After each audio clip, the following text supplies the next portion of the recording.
Salve, salve, rapaziada, aqui fala o seu Big, sejam bem-vindos a mais um episódio aqui do nosso podcast IndieCast, episódio 6, era pra ter lançado na última semana, mas como o áudio corrompeu, não consegui lançar, com o mesmo convidado, hoje não estamos aqui com o Rian, meu grande amigo, se apresentem, pelo amor de Deus. Salve, rapaziada, aqui é o Rian, parceiraço do André aí, do grupo dos bovinos, eu tenho que mandar um salve pra eles aí, tamo junto, rapaziada. Nossos grandes bovinos, que ou provavelmente ou sexta-feira, na segunda que vem, a gente vai tratando dos nossos grandes bovinos. Rapaziada, o negócio é o seguinte, o que aconteceu, teve a pré-temporada da Fórmula 1, que aconteceu na Espanha, no dia 23 e dia 25, e no próximo mês, que no caso vai ser em Bahrein, no dia 10 e no dia 12. Rian, você acompanhou alguma das notícias da Fórmula 1 essa semana? Semana passada? Acompanhei quase todas e foram basicamente tudo que a gente esperava, né? Ferrari demonstrando superioridade em muitos momentos, Mercedes continuando sem hegemonia e Red Bull muito forte. Querendo ou não, uma temporada muito forte. E eu tenho aqui no caso tem os prints, não, no caso tô vendo no Instagram aqui, que no caso, vou falar aqui do primeiro dia, no dia 23, tá? No primeiro dia, eu só não reparo que tem funkeiros de caixa de som ali fora, com caixas, com carros rebaixados, mas do primeiro dia, o Lando Norris ficou em primeiro com 103 voltas, tudo em volta, o Lando Norris com sua McLaren. E também que por si só também a McLaren, a pintura dela em si tá bonita. No top 2 e no top 3 a Ferrari tá dominando. Rian, assim, eu vou falar assim, até que é meio clubista, sim, falar que a Ferrari vai estar em ótimo estado.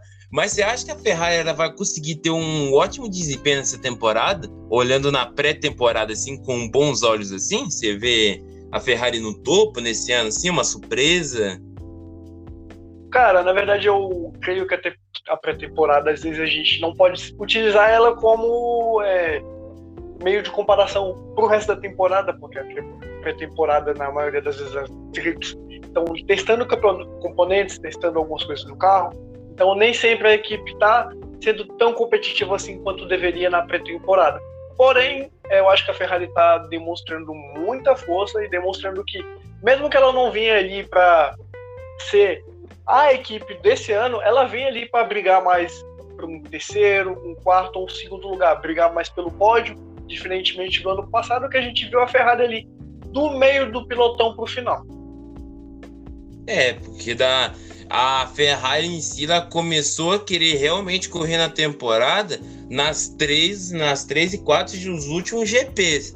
Então a gente via a Ferrari ali com bons olhos ali. No ano passado a gente ouvia muito quando a gente assiste no caso, na Fórmula 1 na Band, que o Reginaldo Leme falava que a Ferrari vai vir forte nessa temporada. E como realmente você falou, a pré-temporada é um aquecimento para a temporada em si. Mas pelo que tá indo em si, a Ferrari tá indo bem. Eu já vou falar aqui dos outros pilotos em si. O George Russell, que tá na Mercedes, ficou em quarto lugar, com 77 voltas. E o Lewis Hamilton, que no começo desse dia não estava num ritmo bom, mas acostumando com o carro, todo mundo estava conseguindo acostumar com o carro dando a famosa quicadinha da Anitta. Tava acontecendo muita coisa ali. A Red Bull ficou em nono, com o Max Verstappen e o Sérgio Pérez também.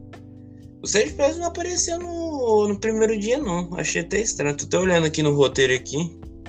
Mas querendo ou não, a Red Bull também tá vindo forte. Mick Schumacher, com sua Haas, ficou em 12º no primeiro dia e por aí vai. Agora vamos no segundo dia, que o Ricardo, no segundo dia, ele foi o piloto mais rápido do segundo dia do primeiro turno da manhã, né? Com 64 voltas. E em segundo lugar, o Carlos Sainz com 1.20.546 milésimo. e atrás dele o Gasly vendo com 1,20, 764 milésimo também, com 60 voltas, né? Isso está testando todas as rodas, né? Todos os pneus, que no caso é o C3. No caso foi o C3 que foi utilizado, que nesses dias ele estava testando cada pneu, essas coisas. Vou falar aqui da Fórmula 1 também, continuando em si, igual que a gente falou no podcast que a gente não foi pro ar, ô Rian. Você acha que, como que eu posso dizer assim, será que vai ter aquela maior disputa, assim, melhor do que da temporada passada da Red Bull e da Mercedes? Você acha que nesse ano vai ser mais uma disputa muito mais disputada entre o primeiro e o segundo piloto de cada equipe? Você acha que vai ser um grande duelo?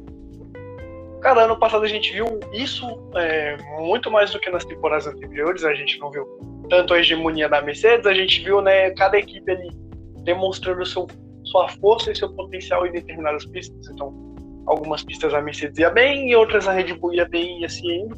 Eu acho que esse ano a gente vai ver muito mais disputa entre todas as equipes, não só entre duas, não só entre o primeiro e o segundo colocado, né? A gente não vai ver mais um campeonato de dois, principalmente porque eu tenho nos livros estão mostrando isso. A gente está vendo uma variação enorme de equipes no top 3, principalmente, né? Igual o segundo dia aí, Ferrari, McLaren. McLaren, Ferrari e Mercedes. Então a gente está vendo aí que eu creio que essa temporada vai ser uma temporada muito mais disputada e provavelmente vai ser igual a outra, vai ser decidida no detalhe, provavelmente na última pista, provavelmente no GP de Interlagos, assim, eu espero, né? Principalmente, porque aí vai dar mais emoção e é muito melhor pra gente que tá assistindo. Pelo entretenimento, claro, né? Sim.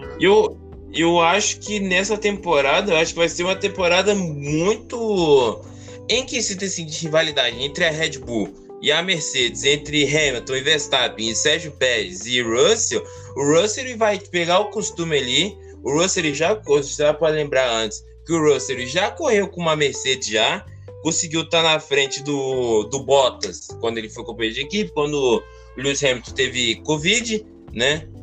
Mas o George Russell, eu acho que ele vai conseguir ter um grande potencial ao ponto de, tipo, como se fosse uma briga mesmo de equipe ali, de equipe rival, de quem que é o melhor, o primeiro, o segundo piloto de cada equipe. Eu acho que a rivalidade ali em si vai crescer bastante, né? Acho que vai crescer muito. Eu vou falar aqui do segundo dia, eu vou falar aqui dos dias, depois a gente vai partir para futebol, tá? Só para deixar bem claro. No segundo dia de qualificação, a Ferrari ficou em primeira com Charles Leclerc, com 79 voltas. O Pierre Gasly, né? O Charles Leclerc ficou com 1 minuto, 19 segundos e 689 milésimos. O Gasly ficou com 1 minuto, 19,918 milésimos, com 47 voltas. E o Daniel Ricciardo, de novo, com 120, 288 milésimos, também com 126 voltas, né? Falar, e também agora, que agora isso aqui vai ser uma notícia até boa em si, a Haas tirou o patrocínio Master, e também eu queria, a gente falando no último podcast, né, que a gente não conseguiu lançar, a gente esperava do Pietro, né? A gente esperava que o Pietro podia ser o piloto da Fórmula 1 futuramente, mas eu acho que esse futuro está sendo presente, né? O que você acha do Mazepin, assim, de sair para entrar o Pietro? Você acha que você vai criar muita expectativa assim ou não? Cara, surgiu as notícias daí, né, que o Pietro é a principal opção da Haas nesse momento, porém tem muita gente especulando também que caso o Mazepin saia, vai vir o Giovinazzi. Eu espero de verdade que não venha o Giovinazzi, eu não tenho nada contra ele, porém eu quero ver muito o Pietro naquele assento, porque o Pietro já está lá há muito tempo, é um piloto que foi bastante elogiado por todo mundo. Então quando ele correu substituindo o Grosjean, ele conseguiu, né, fazer o que era esperado dele. Então eu espero muito ver o Pietro correndo nessa temporada, muito ele no assento principal, mesmo que seja assim, somente nas primeiras corridas, para que ele demonstre porque ele veio, né? Ele é um piloto que já está acostumado com o carro, ele já conhece o carro, já conhece muito bem a equipe. Eu espero que pelo menos surja aí um patrocinador para poder conseguir ajudar o Pietro aí, né? A subir ao assento principal e aí conseguir disputar com o Mick Schumacher, e quem sabe a gente não volte a ver aí, né, a Haas igual os anos de 2018 e 2019, que a Haas foi uma equipe competitiva, né, tava ali no meio do pelotão, conseguia fazer alguma coisa, e a gente vai ver aí uma coisa, né, que relembra o passado aí, Rubinho Barrichello e o Michael Schumacher, né, e aí a gente vai ver um alemão e um brasileiro com um motor Ferrari. Então eu espero ver aí a Haas conseguindo disputar bem e passando a Williams, pelo menos.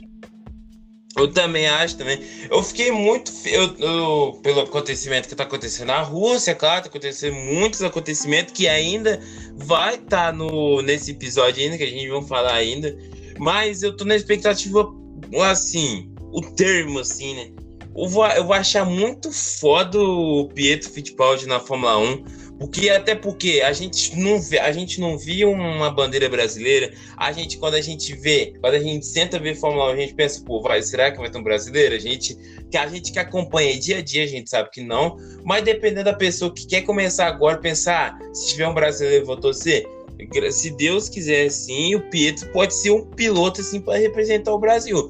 Mesmo que o carro não seja aquele que vai entregar ao público, mas em si você vai ver todo final de semana um brasileiro no grid, né? Eu acho isso muito foda. Mas deu nisso, né? Agora vamos esperar o pronunciamento da Haas. Se vai tirar, porque em outros esportes já estão tirando alguns times, algumas seleções, trocando seleções, essas coisas em si. Então, na esperança da FIA ter a sua pronúncia de tirar o Mazepin e, se Deus quiser, colocar o Pietro, né? Vamos falar aqui do nosso grande futebol brasileiro, né? Falar do futebol agora. Ô, Rian, você viu... não sei se você viu, se você tem o Carioca TV, claro. Mas você viu o jogo do Flamengo? Você viu os melhores momentos? Sim, acabei vendo o jogo do Flamengo. Foi uma decepção. Como torcedor assíduo do Flamengo, foi uma decepção. A gente, como torcedor, espera muito do time com o Flamengo. Espera muito do elenco do Flamengo, que é o elenco milionário, dos melhores elencos do país. Esperávamos mais, né? A gente não queria ir. O que aconteceu, o resultado é que aconteceu, e a gente está vendo o retrocesso do time muito grande. Eu só espero que nesse meio tempo o Paulo Souza tenha tempo, principalmente para trabalhar, para poder colocar a metodologia dele em dia, para poder colocar os jogadores que ele quer para jogar e mostrar porque ele veio. Porque, querendo ou não, eu acho que uma coisa que tem faltado ao Flamengo é oportunidade para o técnico jogar. É oportunidade para o técnico conseguir mexer, conseguir fazer o que ele tem que fazer e o trabalho dele. Porque, querendo ou não, na minha opinião, foi uma coisa que faltou com o Renato Gaúcho. O Renato Gaúcho não teve tempo. Mesmo que ele viesse aí, né, de uma campanha. A campanha anterior do Renato Gaúcho foi a campanha do Rogério Ceni, que veio com títulos, então o Flamengo foi sagrado aí com muitos títulos. Porém, na minha opinião, o Renato Gaúcho não teve tempo de trabalhar, e eu espero que o Paulo Souza tenha o tempo necessário. Eu também acho também. Com o Renato Gaúcho, querendo ou não, naquela fase ali, se ele já não tá... Os jogadores em si estavam colocando o pilha do Renato Gaúcho não ser treinador do Flamengo, então aqui dali já era uma coisa. Mas do Flamengo em si, teve um negócio ali que eu vi na escalação que eu achei... A minha opinião é essa, não sei se você vai discordar, Rian, não sei se o público também vai discordar de mim ou vai concordar, que eu acho que inventar Gabigol e Pedro no ataque, eu acho que não funciona, e independente em si, eu acho que não dá muito certo o ataque, não, antes você tem o melhor, vou falar na minha opinião assim, um atacante muito subestimado do banco do Flamengo, que joga mais do que o titular, mas como o titular tem mais fama, ele vai lá e joga, né? O que você achou da formação, Rian? Você achou muito... Paulo Souza deu mais uma ousada, ou deu para tentar dar aquela esfriada, que na semana passada teve aquele negócio lá do Pedro no Palmeiras, mas o Palmeiras não tem o dinheiro suficiente para pagar o Pedro. O que você achou ali? Você achou para diminuir o clima do Flamengo? Cara, na verdade não, porque o Pedro, ele A galera tá falando que ele não foi utilizado, mas ano passado ele foi muito bem utilizado, ele participou em muitos jogos, tá? Isso aí de que o Pedro não é utilizado no Flamengo, isso aí já tá mais pra mentira. Ele é um jogador que foi utilizado, e eu acho que o Paulo Souza deu uma ousada ali, ele quis ousar, e eu acho que esse é o momento, né? O Cariocão não é nem desprezando o campeonato, mas acho que o Cariocão não é esse campeonato todo ainda, então eu acho que o Paulo Souza tá dando aquela testada ali, tá vendo o que ele pode fazer, o que ele pode mexer no time, quem ele pode colocar. Eu acho que essa questão do Pedro ter entrado também foi muito naquela da semana passada também, mas o Pedro foi um jogador que foi muito utilizado, então eu não acho que ele seja o que o pessoal estava dizendo, que ele não era um jogador que é utilizado, e eu acho que o Paulo Souza quis demonstrar justamente isso, que ele é um jogador que é utilizável e que ele vai utilizar. Uhum. Eu não vi o jogo do Flamengo, pra ser bem sincero, até porque eu não consegui ver. Mas pelo que eu tava vendo nos placares, que eu tava vendo o placar do Google ao vivo, que eu não vou ter uma opinião concreta, até porque eu não vi o jogo do Flamengo. Mas deu pra perceber que o Flamengo tomou sufoco do Rezende, custou pra tentar procurar o seu jogo, seu grande jogo, que é pra matar o jogo, faz 1, faz 2, faz 3. Pra acabar o jogo, mas eu vi que demorou bastante. O Rezende fez um, fez o outro. Aí o Flamengo foi na sufocamento. E depois teve o gol da Arrascaeta e o gol do Gabigol, né? Eu achei o jogo, né? Eu olhando no placar, achei bem marco, né? Que demorou muito pro Flamengo reagir.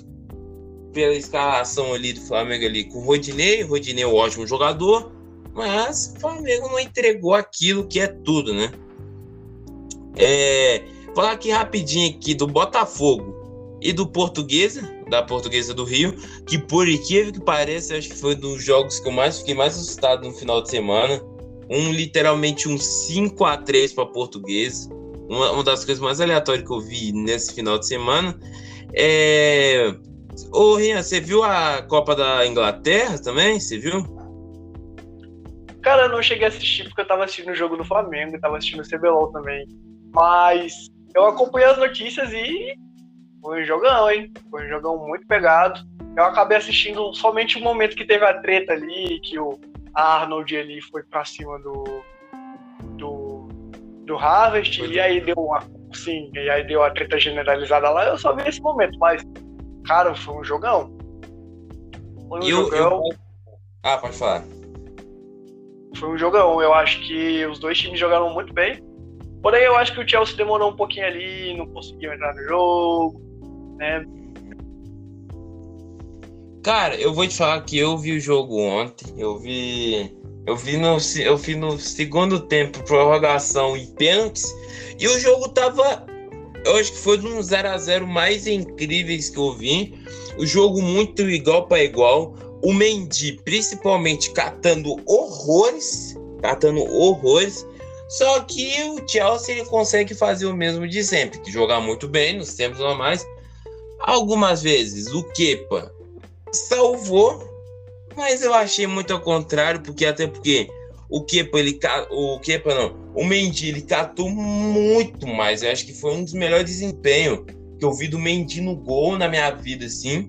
Porque o Mendy ele tá catando muito, cara. Ele tá catando muito. Foi campeão com a Senegal. Catou lindo, que é uma beleza. Mas, né, o Tuchel colocou o Kepa para garantir nos pênaltis, mas infelizmente não foi aquilo, né, que esperava. Do Corinthians. O Corinthians ganhou de 1-0 do Bragantino dentro de casa. Gol do Mosquito, foi até abraçar a torcida. E vamos falar de um assunto aqui, um assunto que vai agregar aqui,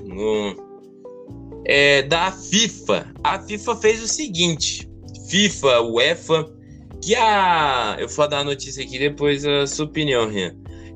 A FIFA anunciou que a Rússia não poderá jogar jogos em casa, que terá que usar o nome de União do Futebol Russo. Está proibido de utilizar a bandeira e tocar o hino nacional. Caso ninguém não seja o menino da caverna, tá acontecendo a guerra, lógico. Eu não sei como falar assim, né? Tá mais do que certo, né?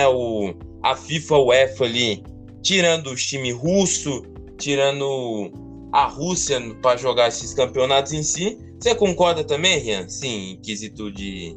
Não tem muito o que falar, né? Mas... Cara, na minha opinião, a UEFA e a FIFA estão fazendo o que é possível e o que é cabível para eles, né? De estar tentando parar a Rússia da maneira deles aí no futebol e nos outros esportes. É uma calamidade o que está acontecendo. Em pleno século XXI, uma coisa assim que a gente não imaginava, nem imaginaria. E é uma tristeza sem tamanho ver isso, e principalmente a gente vê que tem pessoas sendo prejudicadas por conta disso, né? Então, tipo, alguns jogadores, alguns atletas estão sendo prejudicados por conta disso, mas eu acredito que a UEFA e a FIFA estão fazendo o certo, estão fazendo o que é cabível para eles, estão tentando parar, né, a Rússia da maneira deles, do jeito deles, na área deles, e eu acredito que é uma coisa assim que não tem muito o que dizer, né?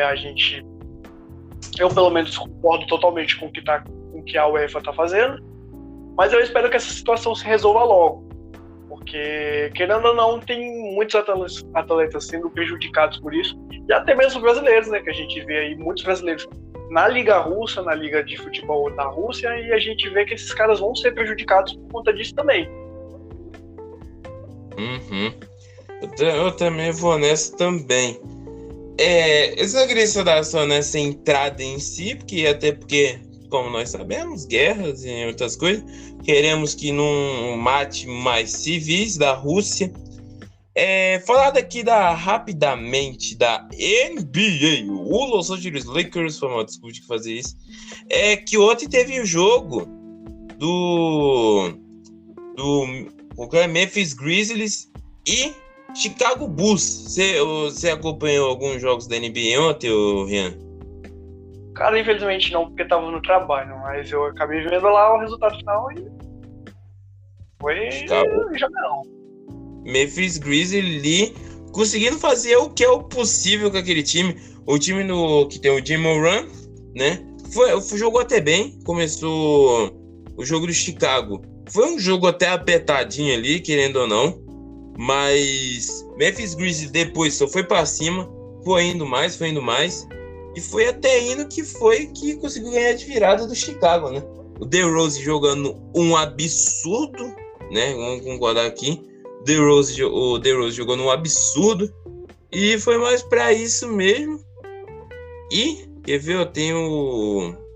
Agora eu vou ter que olhar as coisas nas internet, meu, que eu esqueci de colocar no roteiro, meu. Mas, enquanto isso... Ô, Rian! Enquanto isso, quando eu for pesquisar um roteiro, assim, bota um bate-papo, assim, bem criança, assim. Qual que é o jogador que você achou um jogador que você acha muito foda, só que ninguém não fala? Tipo um ídolo seu, alguma coisa assim? Vamos começar a bater um bate-papo mesmo, isso aqui já é um podcast. Cara... Um jogador de futebol. Qualquer um. Cara, é difícil achar um jogador de futebol assim, que eu gosto que nem conheço. É bem difícil, na verdade. Mas eu tenho que revirar minha cabeça aqui, tenho que procurar bastante. Tem muita gente. Não, se quiser que eu fale o meu, mas... Não, pode falar o seu aí, porque eu vou tentar pensar no meu aqui. Eu acho que eu não vou encontrar, mas pode falar o seu aí. Cara, o jogador mais foda que eu vi quando eu era criança, assim, eu achava muito foda. Eu não sei se tu conhecia como que fala? O Emerson Sheik, cara. Não é nem porque eu sou corintiano, essas coisas. Mas o Emerson Sheik muito foda, cara. Tipo, não...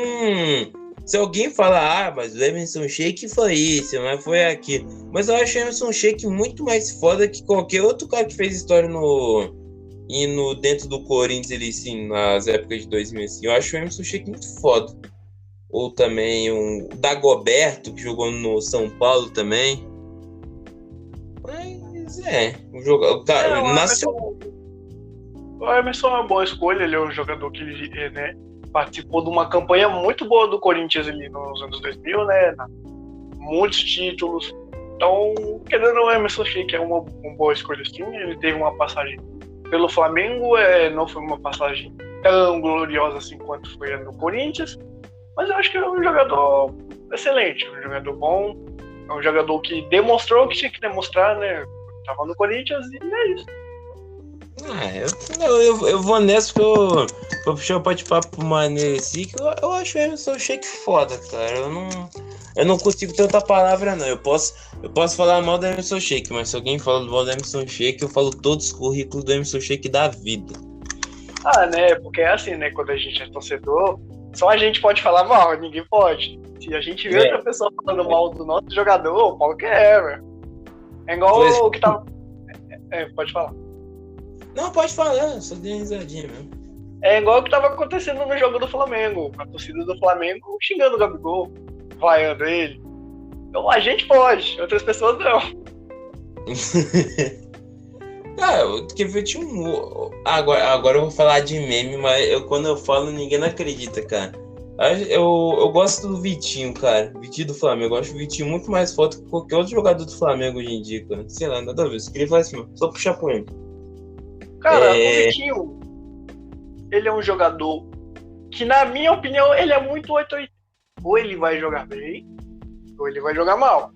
Porém, o que acontece com o Vitinho foi que ele é um jogador que foi muito caro, ele custou muito pros cofres do Flamengo. Ele veio com um preço muito caro, então logo o público espera muito dele pelo valor que foi pago nele. Porém, o Vitinho, ele é um jogador ali que ele tenta, tá ligado? Ele é esforçado. É uma coisa que, pelo menos, a gente tem que admirar, né? Ele é um jogador que tenta. Eu acho que ele teve uma chegada muito tímida quando ele chegou no time do Flamengo. Foi um pouco tímido aí. Foi se soltando aos poucos, foi tentando se adaptar, né? Ainda. Eu acho que o Vitinho ainda tá se adaptando ainda. Mesmo esse tempo todo. Ele tá se adaptando há 7 anos, o Vitinho vai ficar lá se adaptando aos poucos. Ele ainda tá se adaptando ainda ao time do Flamengo. Mas o Vitinho é 880, né? Ou ele vai entrar e jogar bem, ou ele vai entrar e vai ficar lá. Mas é merda. Cara, uma coisa também que eu queria estar falando aqui, eu acho que é do Barcelona. Barcelona, sem explicação. Essa janela de transferência do Barcelona foi magnífica. Eles não erraram em uma contratação. Todos os jogadores que foram contratados estão contribuindo para o bem coletivo do time. E é uma coisa que eu consigo, assim, na minha opinião, é inacreditável o que está acontecendo com o Barcelona. O Barcelona está vindo numa fase horrível. O Xavi está conseguindo reestruturar o time. Todos os jogos que o time está jogando é uma goleada. E, assim, eu espero que o Barça ganhe a Europa League. Se a gente vê que o Barça vai ganhar a Europa League, eu creio que eu posso falar que o gigante acordou. O gigante acordou e vai brigar pelo título, hein? Eu também, como torcedor do Barcelona. Eu tinha até esquecido o Barcelona. Cara, o Barcelona, ele entrou num, como que eu posso dizer assim, num progresso assim, inexplicável. Eu acho que ele tá 4 ou 3 jogos seguidos, cara, com vitória. E dessas 3 é tudo de goleada, de 3 pra cima. Eu tô achando maluco. Não sei se foi 4x0, 4x1 contra o Atlético de Madrid. Aí o outro foi da Europa League e o outro acho que foi no final de semana.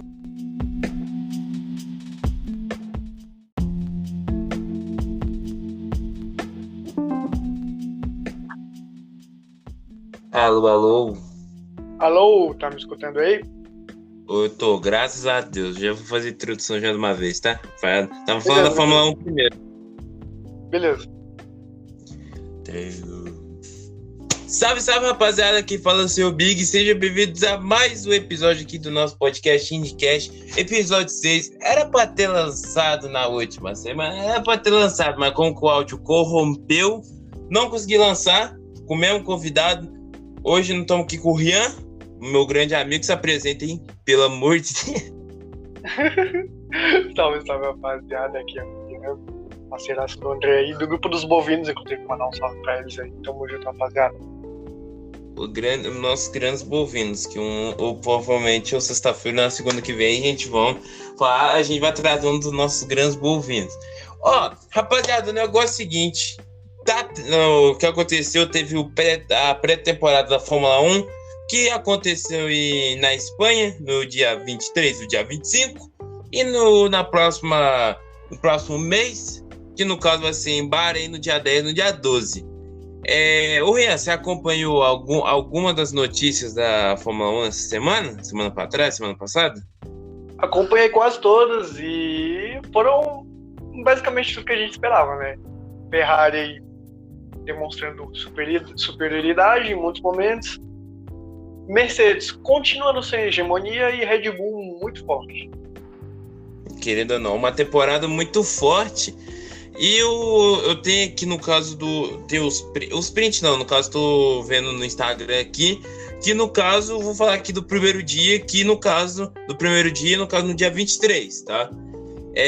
No primeiro dia, só não repare que tem funkeiros de caixa de som ali fora, com caixas, com carros rebaixados, mas do primeiro dia, o Lando Norris ficou em primeiro com 103 voltas, tudo em volta, o Lando Norris com sua McLaren. E também que por si só também a McLaren, a pintura dela em si tá bonita. No top 2 e no top 3 a Ferrari tá dominando. Ô Rian, assim, eu vou falar assim, até que é meio clubista, sim, falar que a Ferrari vai estar em ótimo estado. Mas você acha que a Ferrari ela vai conseguir ter um ótimo desempenho nessa temporada? Olhando na pré-temporada, assim, com bons olhos, assim? Você vê a Ferrari no topo nesse ano, assim, uma surpresa? Cara, na verdade eu creio que a pré-temporada, às vezes a gente não pode utilizar ela como meio de comparação pro resto da temporada, porque a pré-temporada, na maioria das vezes, estão testando componentes, testando algumas coisas no carro. Então, nem sempre a equipe está sendo tão competitiva assim quanto deveria na pré-temporada. Porém, eu acho que a Ferrari está demonstrando muita força e demonstrando que, mesmo que ela não vinha ali para ser a equipe desse ano, ela vem ali para brigar mais para um terceiro, um quarto ou um segundo lugar, brigar mais pelo pódio, diferentemente do ano passado, que a gente viu a Ferrari ali do meio do pilotão para o final. Porque a Ferrari em si ela começou a querer realmente correr na temporada nas 3 e 4 dos últimos GPs. Então a gente via a Ferrari ali com bons olhos ali. No ano passado a gente ouvia muito quando a gente assiste no caso, na Fórmula 1 na Band, que o Reginaldo Leme falava que a Ferrari vai vir forte nessa temporada. E como realmente você falou, a pré-temporada é um aquecimento para a temporada em si. Mas pelo que tá indo em si, a Ferrari tá indo bem.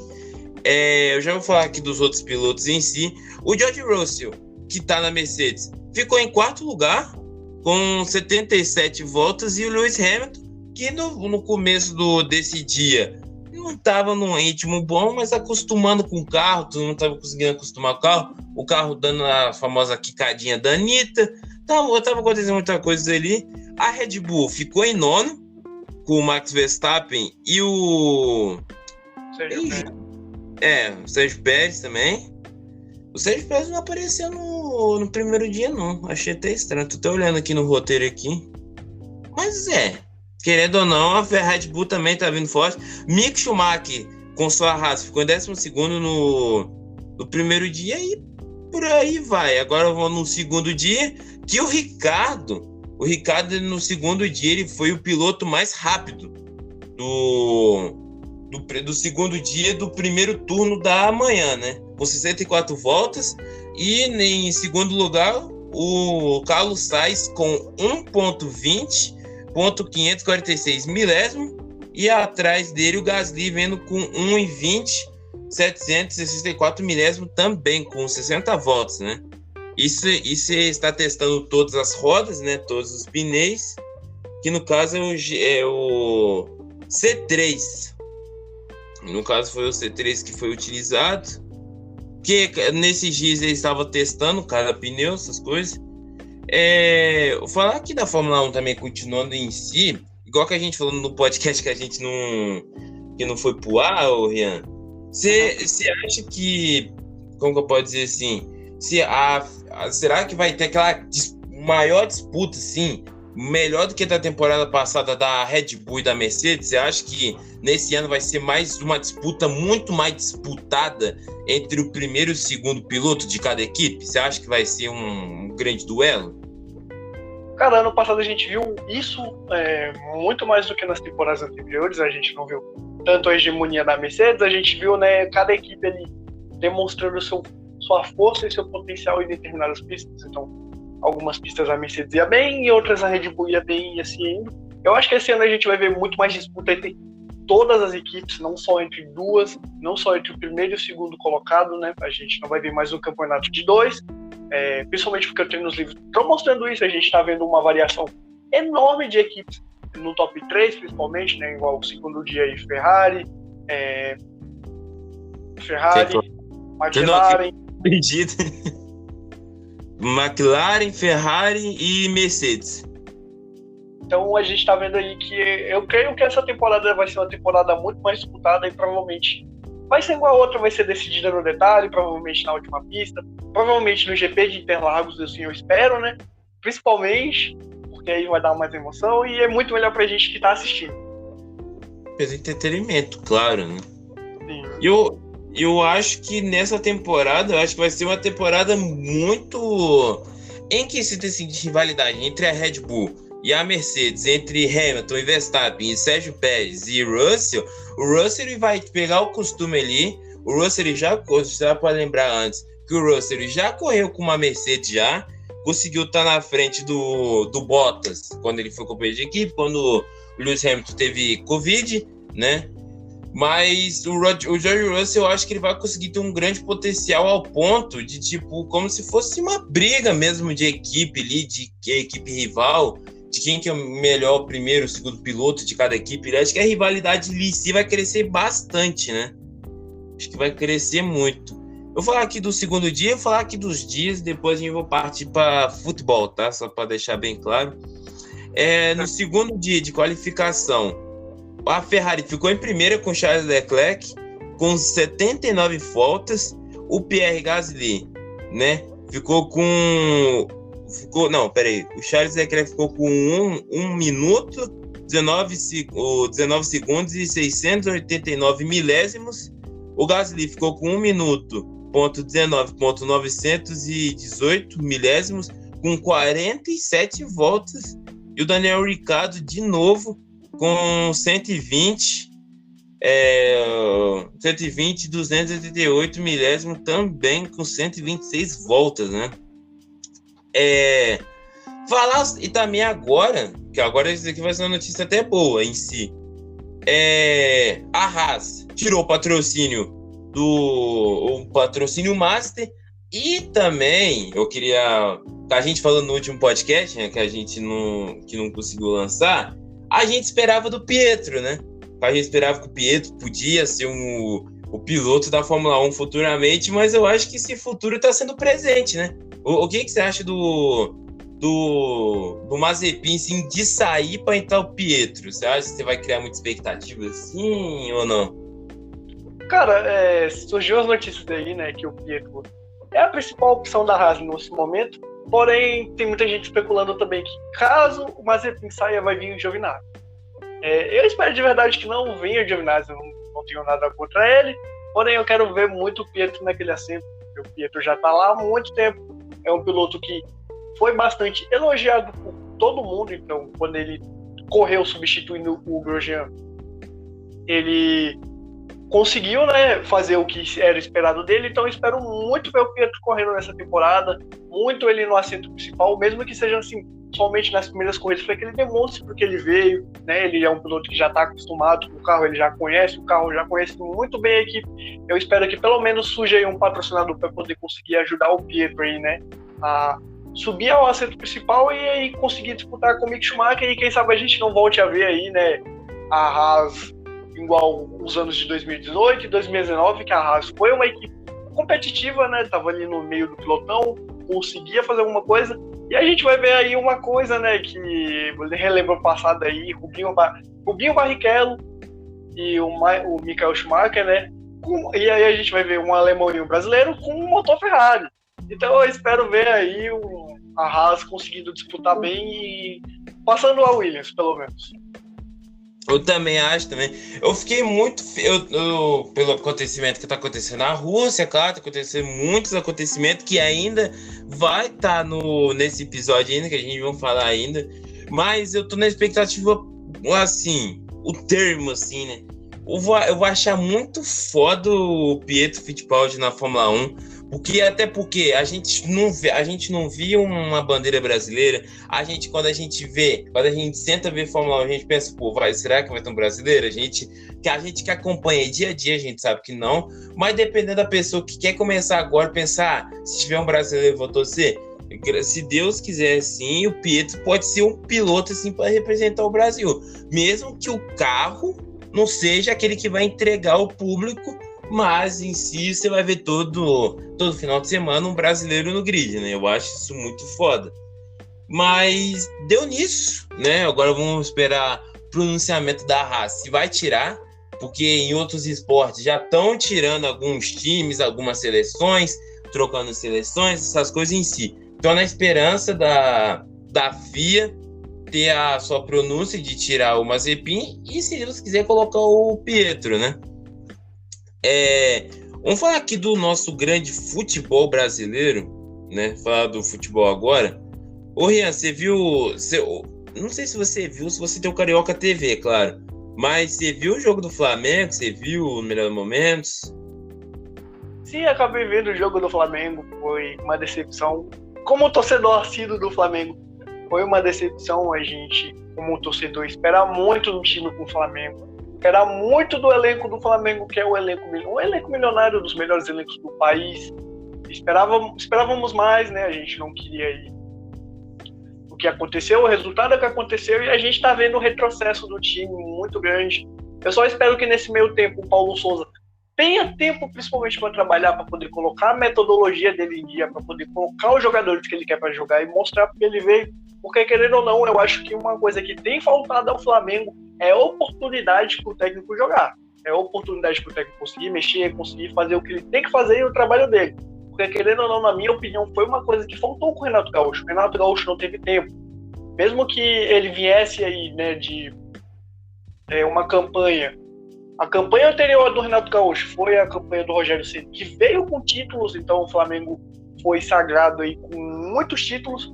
Porém, na minha opinião, o Renato Gaúcho não teve tempo de trabalhar, e eu espero que o Paulo Souza tenha o tempo necessário.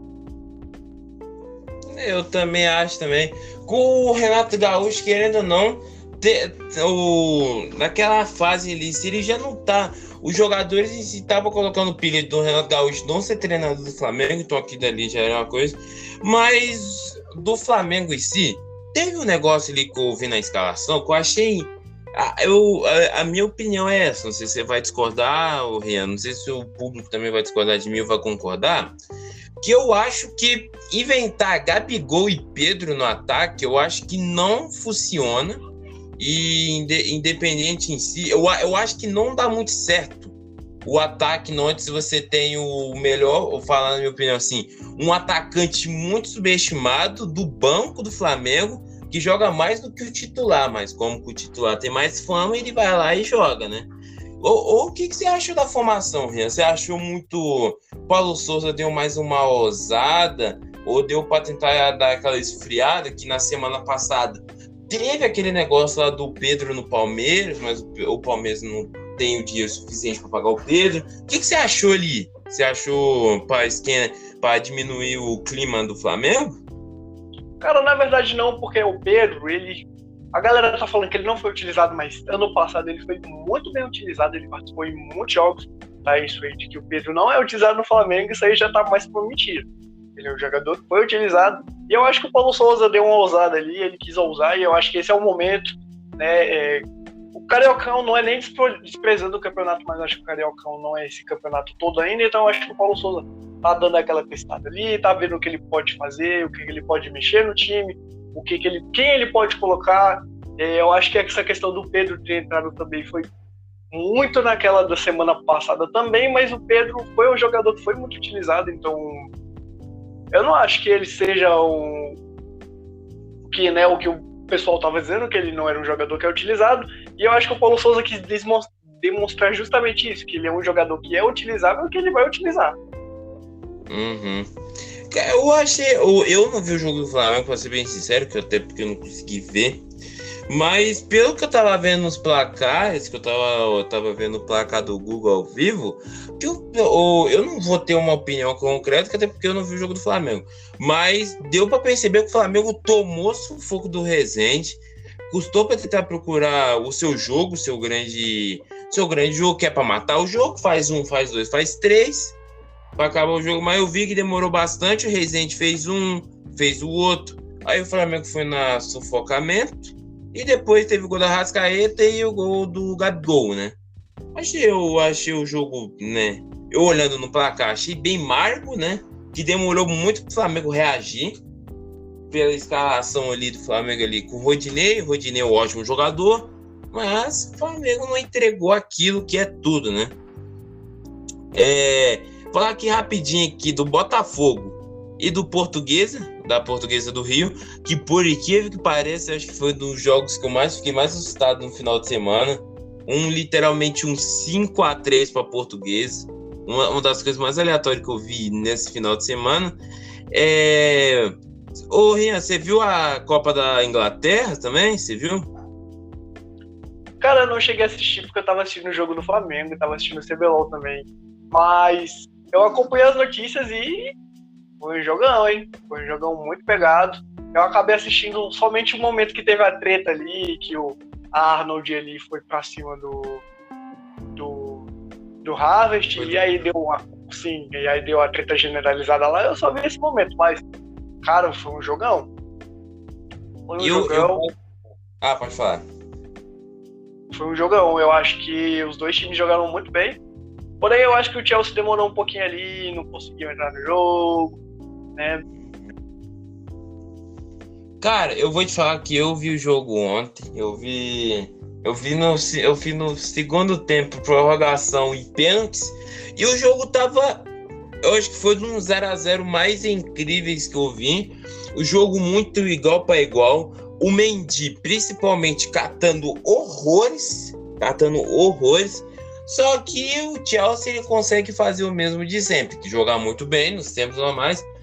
Algumas vezes o Kepa salvou, mas eu achei muito ao contrário, porque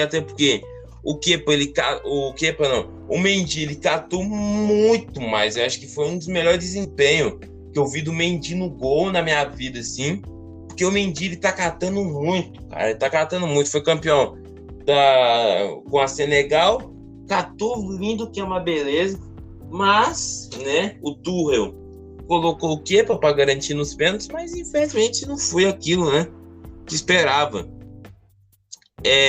Do Corinthians, o Corinthians ganhou de 1-0 do Bragantino dentro de casa, gol do Mosquito, foi até abraçar a torcida.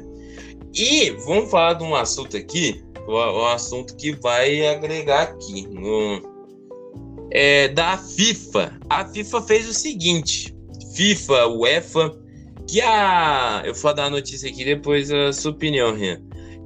A FIFA anunciou que a Rússia não poderá jogar jogos em casa, que terá que usar o nome de União do Futebol Russo. Está proibido de utilizar a bandeira e tocar o hino nacional. Caso ninguém não seja o menino da caverna, tá acontecendo a guerra, lógico. Eu não sei como falar assim, né? Tá mais do que certo, né? A FIFA, o UEFA ali, tirando os times russos, tirando a Rússia para jogar esses campeonatos em si. Você concorda também, Rian? Sim, em quesito de... Não tem muito o que falar, né? Mas...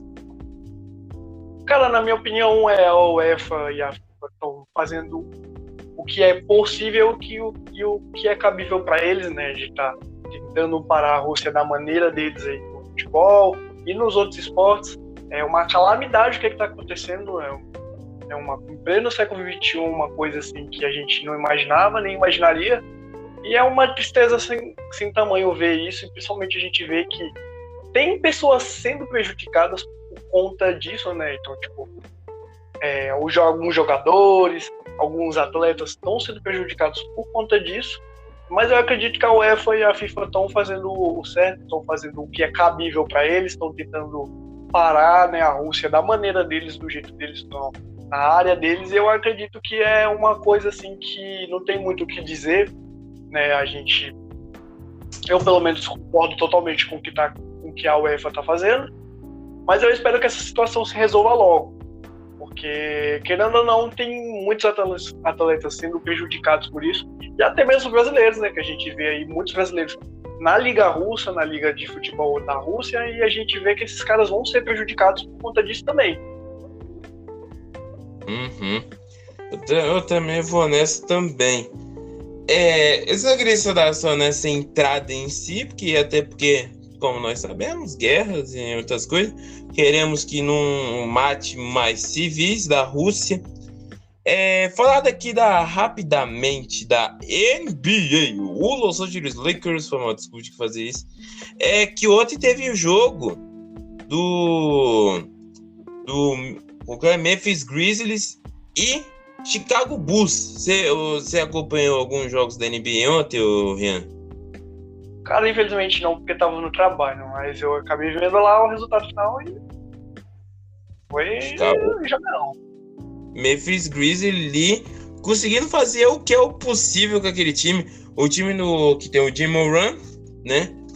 Jogou até bem. Começou o jogo do Chicago. Foi um jogo até apertadinho ali, querendo ou não. Mas Memphis Grizzlies depois só foi pra cima. Foi indo mais. E foi até indo que conseguiu ganhar de virada do Chicago, né? O DeRozan jogando um absurdo, né? Vamos concordar aqui. O DeRozan jogou num absurdo. E foi mais pra isso mesmo. E, quer ver, agora eu vou ter que olhar as coisas nas internet, meu, que eu esqueci de colocar no roteiro, meu. Mas, enquanto isso... Ô, Rian! Enquanto isso, quando eu for pesquisar um roteiro, assim, bota um bate-papo, assim, bem criança, assim. Qual que é o jogador que você achou um jogador que você acha muito foda, só que ninguém não fala?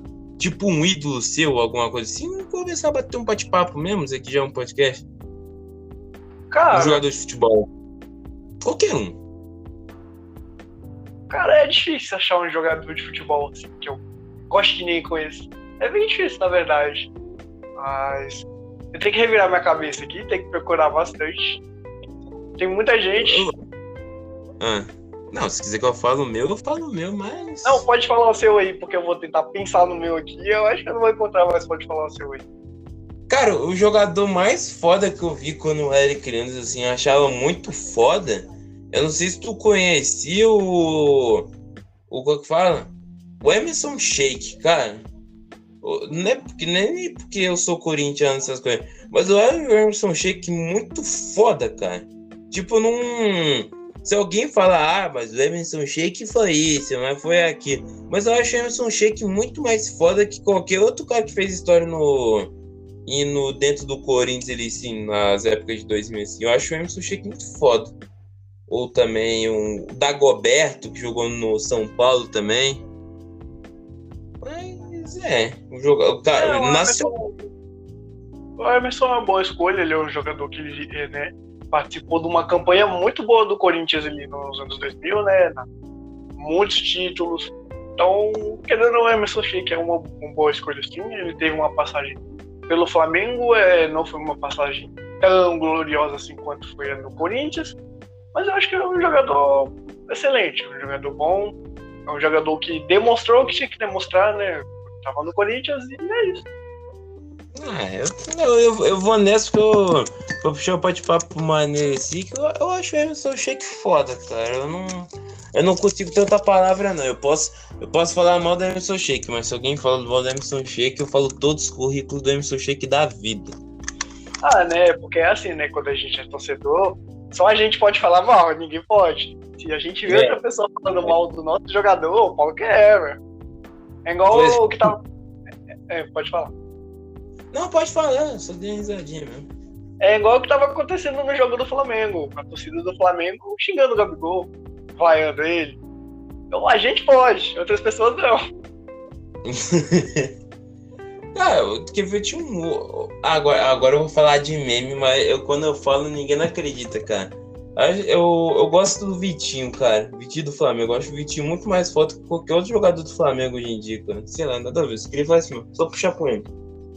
Cara, o Vitinho, ele é um jogador que, na minha opinião, ele é muito 880. Ou ele vai jogar bem, ou ele vai jogar mal. Porém, o que acontece com o Vitinho foi que ele é um jogador que foi muito caro, ele custou muito para os cofres do Flamengo. Ele veio com um preço muito caro, então logo o público espera muito dele pelo valor que foi pago nele. Porém, o Vitinho, ele é um jogador ali que ele tenta, tá ligado? Ele é esforçado, é uma coisa que pelo menos a gente tem que admirar, né? Ele é um jogador que tenta. Eu acho que ele teve uma chegada muito tímida quando ele chegou no time do Flamengo. Foi um pouco tímido aí, foi se soltando aos poucos, foi tentando se adaptar, né? Ainda. Eu acho que o Vitinho ainda tá se adaptando ainda. Mesmo esse tempo todo. Ele tá adaptando há 7 anos, o Vitinho vai ficar lá se adaptando aos poucos. Ele ainda tá se adaptando ainda ao time do Flamengo. Mas o Vitinho é 880, né? Ou ele vai entrar e jogar bem, ou ele vai entrar e vai ficar lá. Fazer merda. Cara, uma coisa também que eu queria estar falando aqui, eu acho que é do Barcelona. O Barcelona, sem explicação, essa janela de transferência do Barcelona foi magnífica, eles não erraram em uma contratação.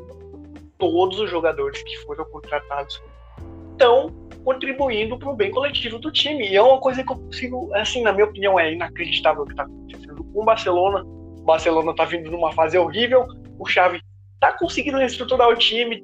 Todos os jogos que o time está jogando é uma goleada e, assim, eu espero que o Barça ganhe a Europa League. Se a gente vê que o Barça vai ganhar a Europa League, eu creio que eu posso falar que o gigante acordou.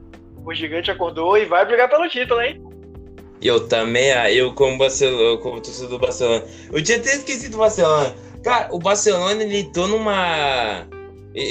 num, como que eu posso dizer assim, num progresso assim, inexplicável. Eu acho que ele tá 4 ou 3 jogos seguidos, cara, com vitória. E dessas 3 é tudo de goleada, de 3 pra cima. Eu tô achando maluco. Não sei se foi 4x0, 4x1 contra o Atlético de Madrid. Aí o outro foi da Europa League e o outro acho que foi no